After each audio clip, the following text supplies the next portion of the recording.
Good morning, all. So the previous meeting was ended due to some technical errors. Okay, so now in the previous video, we stopped at the roots of the water uses and the disposal. So the this figure shows that the different water routes, that how from the where the water is collected to how it will be transferred or migrated from the one location to another location, and as well at the end after the disposal point of view. Okay, so the groundwater, this is the raw water, the water treatment plant, rural areas, and the wastewater were collected in the urban area in the water distribution network, and the water treatment plant or the treatment processes are going to take further. And after that, the treated wastewater is runoff by the surface water systems. Okay, so there are some kind of the definitions which we are going to discuss. The first is a raw water. Initially, water is abstracted from the river, lake, or a water table and has a certain quality. Whatever.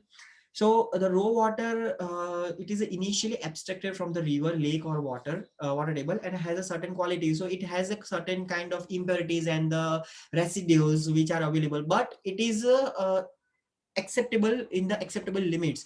Okay, so this is called the raw water. The second is a treated water. After abstraction, water undergoes transformation during its treatment to be able to comply with its intended uses.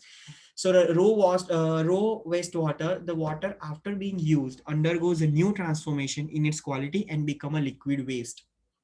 So after the completion use of the water, the remaining amount of the water with the impurities and the waste, it's called the raw water, raw wastewater. The water after being used undergoes a new transformation in its quality and become a liquid waste. The next one is a treated wastewater. Aiming at removing its main pollutant, wastewater undergoes treatment before being discharged into the receiving body. Wastewater treatment is responsible for the new modification in the quality of the liquid. So the treated wastewater is the after the main pollutants or the removing the main pollutants or the hazardous pollutants in the raw wastewater. The wastewater are going to undergoes for the various uses, for not a drinking purposes but for the other purposes. So that is called the wastewater treatment is responsible for the new modification in the quality of the liquid. The next one is a storm water. Rainwater flows on the ground, incorporates some pollutants, and is collected at the storm water system before being discharged into the receiving body. So the receiving body, storm water, and the effluent from the wastewater treatment plant reach the receiving body, where water quality undergoes a new modification as a result of a dilution and the self purification mechanism. So the particular association between the water use and the quality requirement, like the domestic use, the required quality is free from chemical substance harmful to health, which are harmful to health, free from the organism harmful to health, low aggressive and hardness, aesthetically pleasant, low turbidity, color, taste, and odor, absence of the microorganism. So for the domestic supply or for the domestic use, the main quality of water is that it is having the least pollutants available in that particular water, so that it is useful for the drinking, bathing, and other kind of the domestic uses. The next one is the industrial supply. So water incorporated into the product like the food, drinks, and medicines. So when any industries which are associated with the food manufacturing, drink manufacturing, or the medicine manufacturing, so there are certain kind of the quality of the water are required, that are free from the chemical substance harmful to health, the free from organism harmful to health, and aesthetically pleasant. That same kind of the qualities which are required is the domestic supply. So so this kind of the water quality is required when we are talking about the food manufacturing industries. So when this kind of when the other kind of the industries that require the water which interact or enter the contact with the product, so there are the variety of the products which require the variety of the quality of water. So it is a variable with the products, water that does not enter into the contact with the refrigerator. So like the refrigeration units and the boilers, so there are kind of the low hardness and low aggressiveness qualities are required for that particular matter. So when in any industries the water is not directly contact or with not directly incorporated with the products, so there are the certain kind of the water qualities are required that contains the low hardness and the low aggressiveness. The next is irrigation purposes. So if we are talking about the horticulture products integrated raw ingested raw or with a skin, so that are free from the chemical substance which are harmful to health, free from the organisms and the non-excessive salinity. So when we use the water for the irrigation or for the horticulture, and the water which are directly gonna used with the irrigation agriculture as well as as well as the horticulture, so what so which are directly related to the skin or a raw skin, so this kind of the water qualities are required, the free from chemical substance which are harmful to health and non-excessive salinities and other. In the other plantation there are free from the chemical substance harmful to the soil and the plantation, and the non-excessive salinity. So the for the irrigation purpose is the excessive salinity is dangerous for that, because as we know that the excessive salts or excessive alkalines which are available in the soil are reduce the nutrients of the soil and have a destructive effect on the plantation. So the water quality which are going to take place for the irrigation purposes, so it should be non-excessive in the salinity. So animal water supply free from chemical substance, free from organism harmful, preservation of aquatic life variable with the environmental requirements of the aquatic species to be preserved, and the aquaculture, so animal breeding and the vegetable growing. So that kind of the various required qualities are required, like recreational leisure, that primary contact, direct contact with the liquid medium, bathing, swimming, water seeking, surfing and so on. So the free from the chemical substance, free from the organism harmful, low level of the suspended solids and oil and greases. So the secondary content, energy generation, transport, and the water dilution and the transport. So there are different kinds of the required quality of the water are going to take place. So the next one is a water pollution. So water pollution is the addition of the substance or energy from that directly or indirectly alter the nature of the water body in a such a manner that negatively affects its legitimate use. So the water pollution, or we can define as that the change in the characteristic, the change in the characteristic of the raw water, which leads to change or alter the primary purpose of the water, or the primary characteristic of the water. It's called the water pollution. So the water pollution is the addition of the substance or energy forms that directly or indirectly alter the nature of the water body in such a manner that negatively affects its legitimate use. This definition is essentially practical and as a consequence potentially controversial because of the fact that it is associated with the pollution with a negative alteration and with water body uses, concepts that are attributed by the human beings. However, this practical view is important practically when analyzing the control measure for the pollution reduction. The particular table shows that the main pollutants and the sources together with the most representative effects effects in the main in detail the main parameters which characterize the quality of the wastewater for the domestic sewage. Then which is the main focus of this particular chapter, is that a suspended solid biodegradable organic matter, nutrients and the pathogenic organism. So when we are talking about the wastewater or the domestic wastewater, there are the certain kind of the parameters and the certain kind of the characteristic which are going to take place for the any modification or for the any interpretations, like the suspended solid biodegradable organic matter, nutrients and the pathogenic organism. The solution of the most of this problem, especially biodegradable organic matter and pathogens, has been reached in many developed regions, which are now concentrated on the removal of the nutrients and the micropollutants, together with the substantial attention to the pollution caused by the stormwater drainage.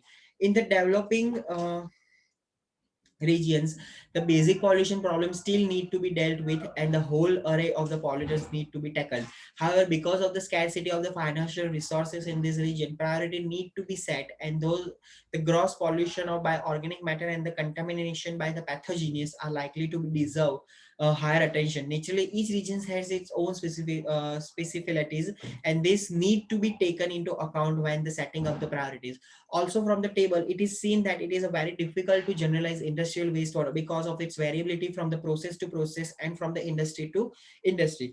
So when we are talking about the domestic wastewater, we can easily distinguish that kind of the different pollutants which are available in that particular water, like the suspended solid and the organic matter. But when we are talking about the industrial wastewater, so it is very difficult to generalize the or to classify the waste industrial wastewater, because due to product by product, it will the process is vary.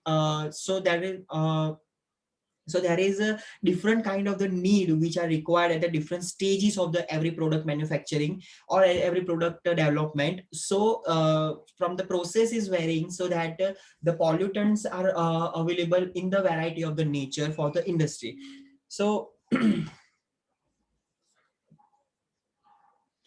in the table, it is also seen that there are two ways in which the pollutant could reach the receiving body: the point source pollution and the diffuse pollution.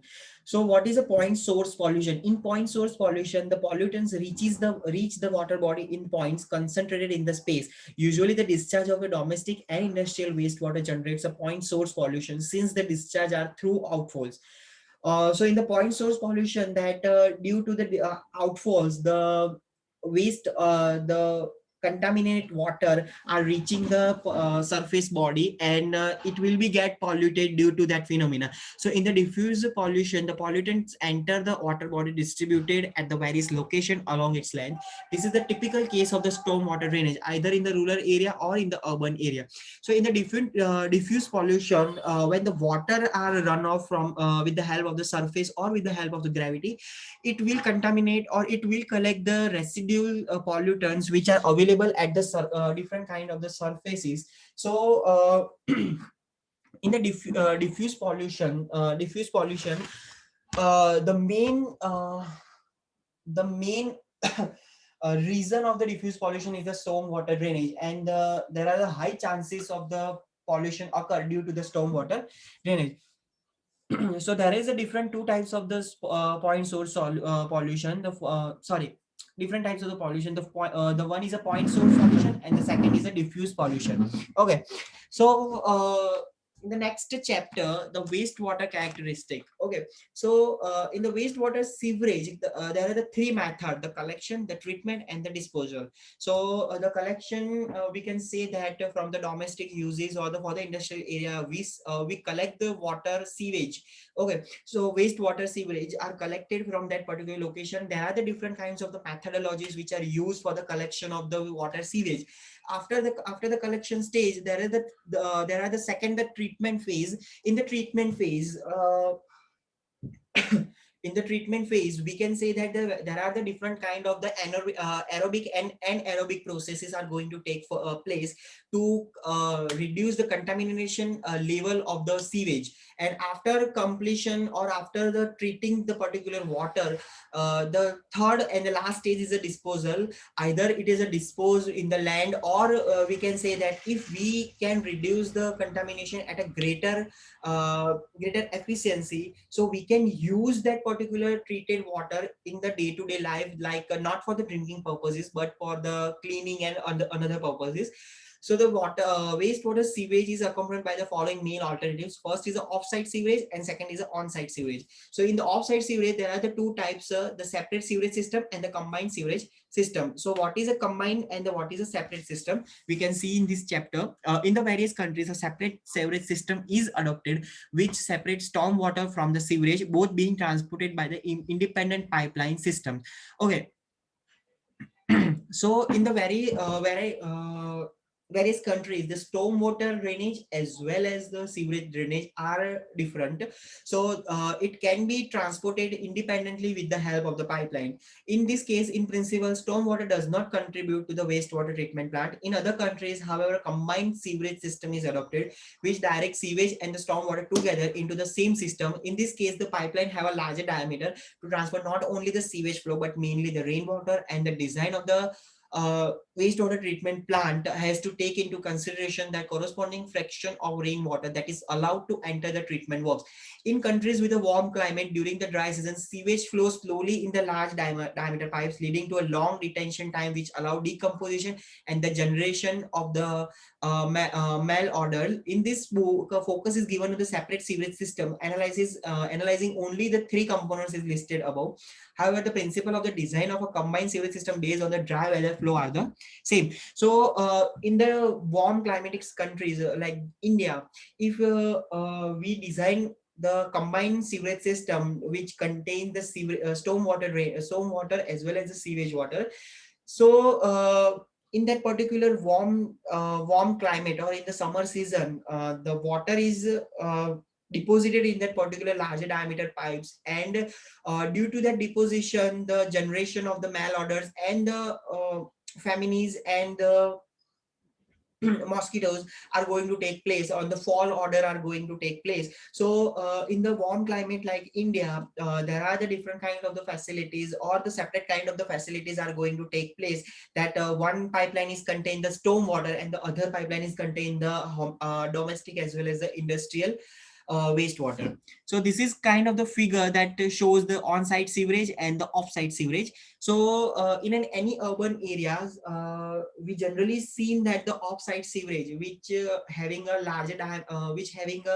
uh, large diameter of the pipe, which contain the which contain the sewerage waste from the domestic houses of the individuals and collected and transported to the wastewater treatment plant. Similarly, on the offsite collection system and does not cover the on-site system. These are of great importance and in many cases the best alternative in the various regions, being more applicable in the location with a low population density like the rural areas. Urban wastewater that flows in the offsite sewage system and contribute to the wastewater treatment plant is originated from the following three main sources. The first was a domestic sewage, including the residence, institutes, and the commerce, infiltration, and the industrial influence, various origins and the types of the industries. For the characterization of the both quantity and the quality of the influent to the WWTP wastewater treatment plant, it is necessary to separately analyze each of these three items.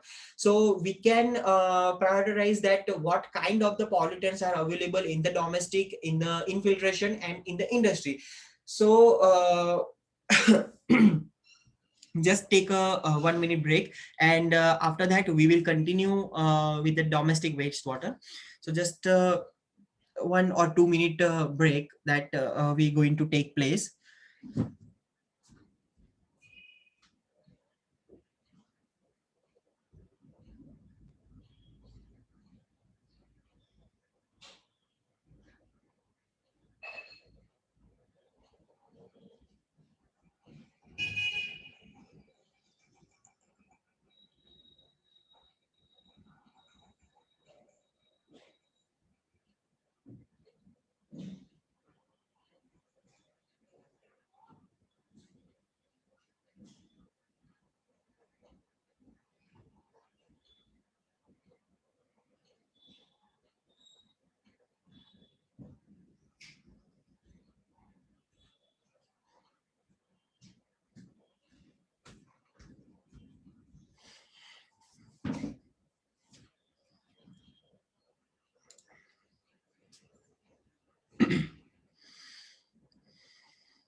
Okay, so we're starting the domestic wastewater flow.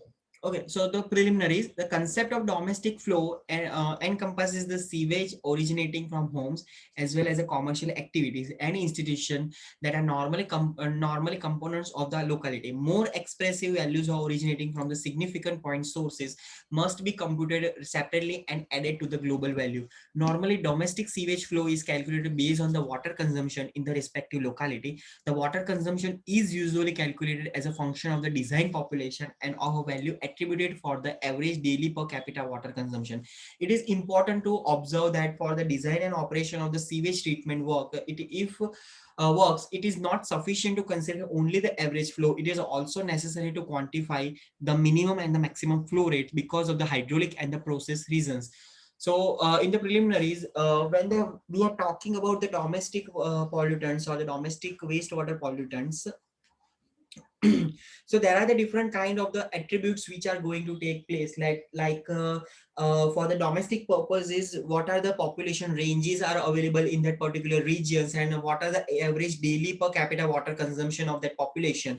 And with the help of this data, we observe or we interpret that the what is the future forecasting of that particular and how it will be going to affect our existing the water facilities. So it is important to observe that that for the design and operation of the sewage treatment work, it is not sufficient to consider only the average flow. It is also necessary to quantify the minimum and the maximum flow rate because of the hydraulic and the processes reason. So in the next topic, the population forecasting, the population that contributes to the treatment plant is that situated inside the design area served by the sewage system. However, the design population is only a certain fraction of the total population in this area, because maybe not all the population is connected to the sewage system. The ratio is called the coverage index. This index can be determined or estimated such as to allow the calculation of the design flow. In the final years of the planning horizon, it is expected that the coverage will be close to 100, reflecting the improvement and expansion of the collection network. The coverage index as a function is the following aspect. The first is a physical, geographical, and the topographical condition of the locality. It is not always possible to serve all the household with the sewage system. Those not served must adopt other solution beside the offsite waterborne sewage system. So we can say that in any region, when we are going to plan when we are going to plan a new kind of the sewerage system network, or we have to improvise our existing sewerage system. So with the help of the population forecasting methods, we can easily distinguish or easily characterize the different kind of the population increasing in the step by step, so that we can also find out that what kind of the processes or what kind of the improvements are going to take further in the various processes, and how we are closing to reach our aim. So in the final year of the planning, when we collect the various data from the various ULBs, urban local bodies, so after collecting and the interpreting the data, we have to reach the coverage will be close to the 100%, reflecting the improvement and the expansion of the collection network. The coverage index is going to depend on the variety of the features or the variety of the functions. Like the first is a physical, geographic, or the topographical condition of the locality. So it is not always possible to serve all the household with the sewerage system. Those not served must adopt other solution. So we can say that we cannot provide each and every household or each and every individual the dedicated or the efficient sewerage system. So the people or the particular area which are not served with the holistic connection network of the sewerage system, so there are the kind of the different alternative solution are going to take place for the sewerage systems or sewerage disposal or sewerage collection, we can say that. The second is the adhesion index. In this is the ratio between the population actually connected to the system and the population potentially served by the sewerage system in the streets. So adhesion index is going to take place when or the adhesion index is defined as the population actually connected to the system, actually connected with the collection system as to the required population served with that particular system. So this is called the adhesion index. In some communities, it is compulsory to connect to the collection system in case it passes in front of the house. In other community, this is optional. So this is the adhesion index. The next is the implementation stages of the sewerage system. In the initial operating years of the wastewater treatment plant, may not all the design, collection, and the transport system has been actually installed, and this affect the initial flow. For the design of the sewage treatment work, it is necessary to know the final population, as well as the initial population and its evolution with the time, in order to allow the definition of the implementation stages. So these particular population forecasting methods, there are the different kinds of the method, that the linear growth, geometric growth, multiplicative regression growth, and the decreasing growth rate. Okay. uh, and the logistic growth. Okay, so this kind of the methodologies which are using for obtaining the future population forecasting, and that in the particular region, that how many household or how many people are residing in the particular area for that now and in the next 5 or next 10 or next 25 years. So this is the different kind of the methodologies which are going to take further the linear or arithmetic growth. If you are using a tool book, so this is called arithmetic growth, geometric growth, multiplicative regression, decreasing growth rate, logistic, graphical comparison between the similar communities, method of ratio and the correlation, and the prediction based on employment forecasting and the other utility forecasting. So table shows the main characteristic of the various method. All the method presented in the table can also be solved through the statistical regression analysis.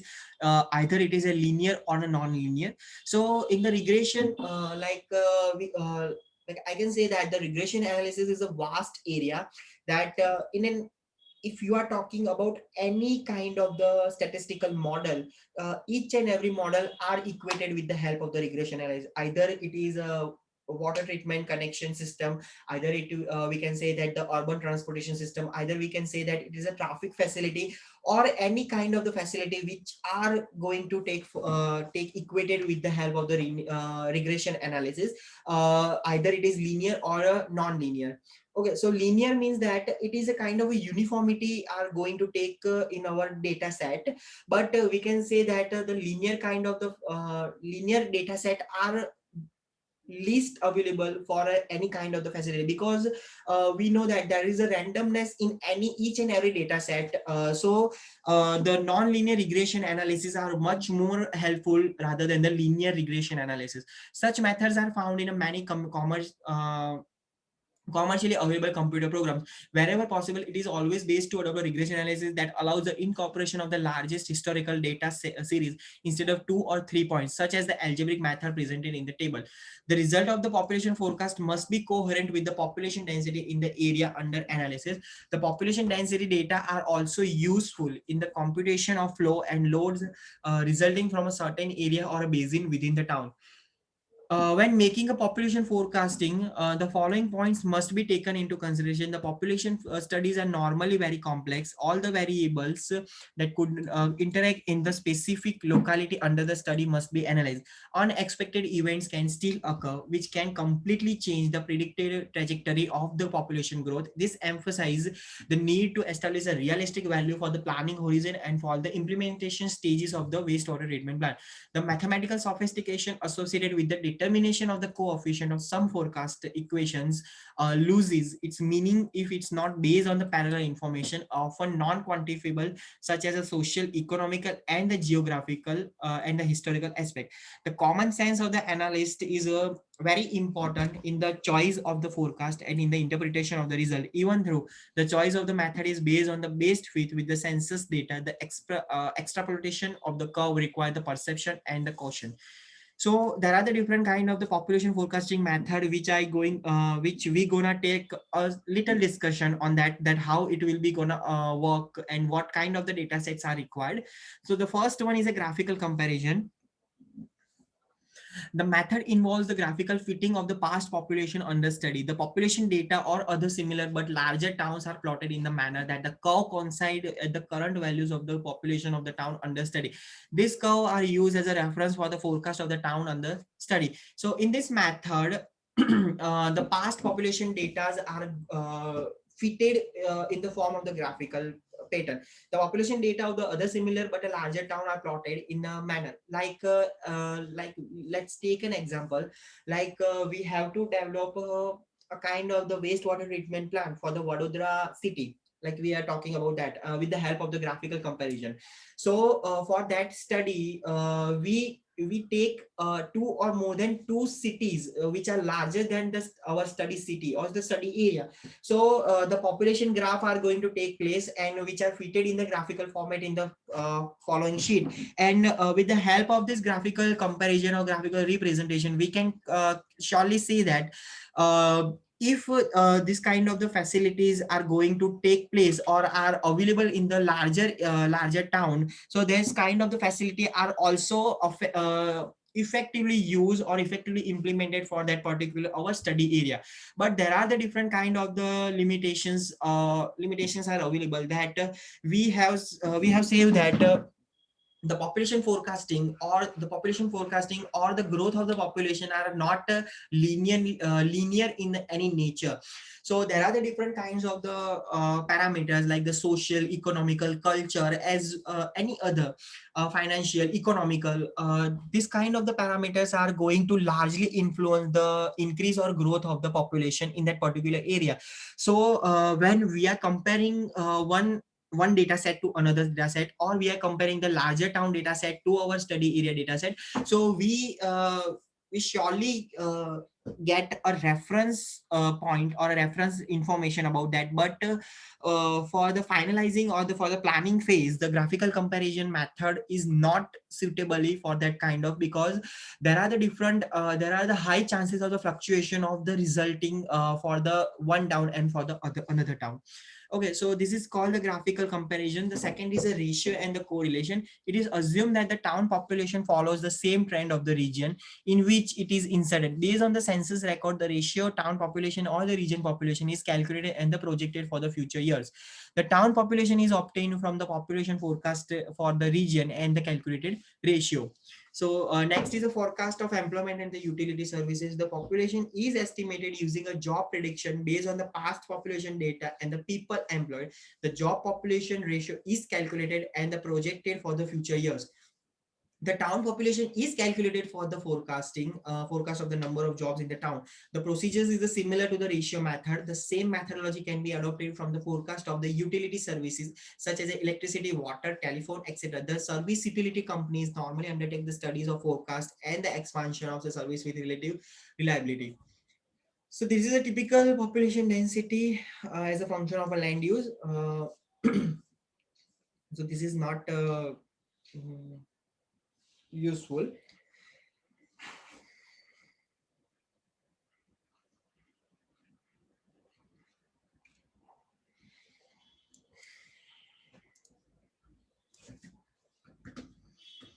Okay, so our next topic is the average water consumption. As mentioned, the domestic water flow is a function of a water consumption. Typical values of per capita water consumption for population provided with the household water connection are presented in the table.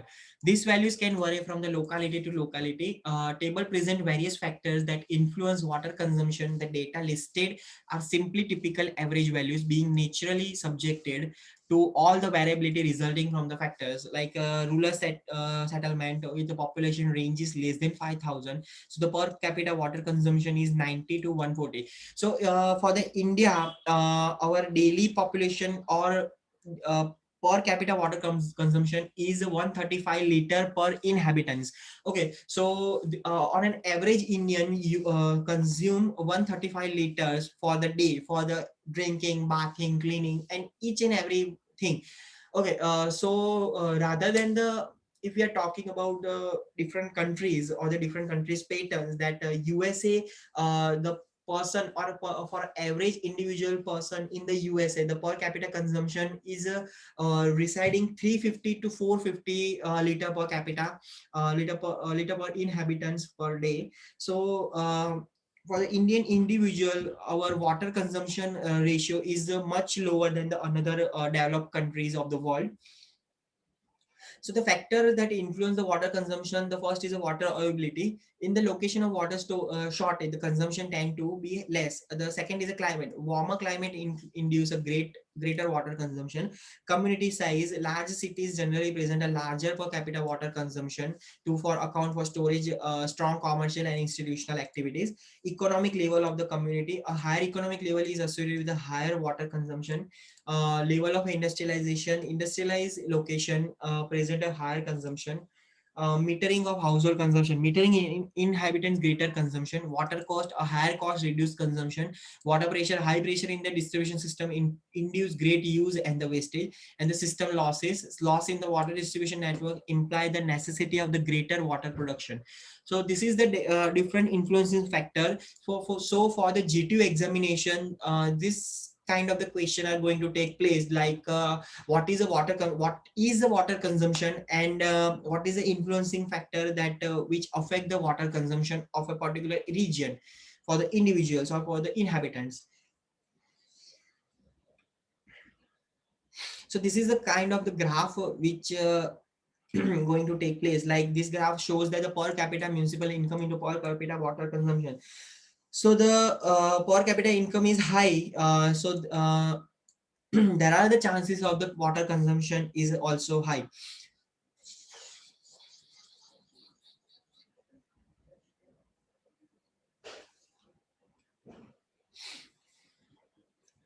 The next topic is the average sewage flow. In general, the production of the sewage correspond approximately to the water consumption. However, the fraction of the sewage that enter the sewage system can be different due to the fact that the part of the water consumed could be incorporated into the stormwater system or infiltrate. Other influencing factor in a separate sewage system are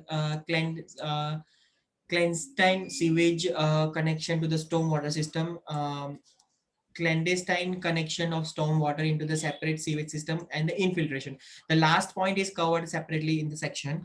The fraction of the supplied water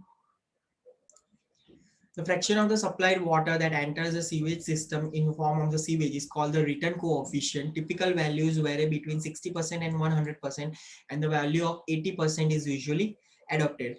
So this is called the typical water consumption in the some commercial establishment like airport accommodation, bar, cinema, office, hotel. So this is a kind of the factual data which are not going to remember. The average domestic sewage flow calculation is given by QDAV is equal to population into liter per capita demand into R. So what is R? R is a return factor, return coefficient divided by 100 meter cube per day. It is important to notice that the water flow to be considered in the flow is the flow actually consumed and not the flow produced by the water treatment work. The water flow produced is higher than the consumed due to the unaccounted water losses in the distribution system, which can vary typically from 20 to 50%. Thus, in the locality where the loss is 30% for each 100 meter cube of water produced, 30 meter cube are unaccounted for and only 70 meter cube are consumed. On this 70 meter cube, around 80% returned in the form of the sewage to the sewerage system.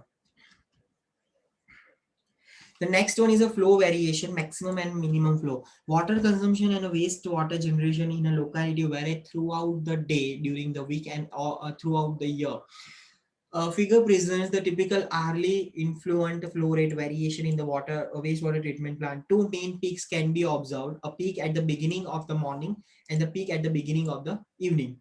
More pronounced and the more distributed. The average daily flow corresponds to the line that separate equal areas below and above the line. So this is called hours of the day, and there is a flow of the water.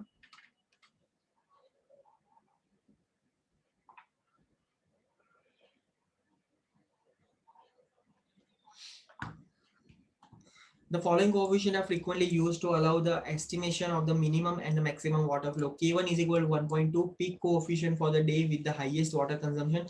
K2 is 1.5 peak coefficient for the R with the highest water consumption, and K3 is 0.5 reduction coefficient for the R with the lowest water consumption. So this is kind of the equation are going to take place. Like Q maximum is a 1.8, Q average, like what is the water flow average for that particular day, week, R day, week, and the year. It is possible to carry out a flow measurement to establish the real flow variation. The actual data should be used in the design. The coefficient K1, K2, and the K3 are generalized, that probably not allowing the accurate reproduction of the flow variation in the locality under analysis. Over or underestimate values affect directly the technical and the economical performance of the sewage work design. When considering hourly variation of the wastewater flow, it should be taken into consideration that the fluctuation are absorbed and reduced in the amplitude along the sewage system. It is easy to understand that the larger the network, the lower are the chances of the peak flows to overlap simultaneously in the work entrance. Thus, the residence time in the sewage system has a large influence on the absorption of the peak flows. Based on on this concept, some authors have developed formulas correlating the coefficient of the variation with the population or with the average flow. As an illustration, the following table represents the calculated coefficient for the different population. It can be observed that even the product of the coefficient K1 and K2 are utilized for water supply, and the frequently adopted as 1.8 could be induced and underestimate ratio Q max by Q average for a wide population range. So the next topic is infiltration flow. So we can we discuss this topic in the very next lecture. Okay, so see you in the next lecture. Thank you.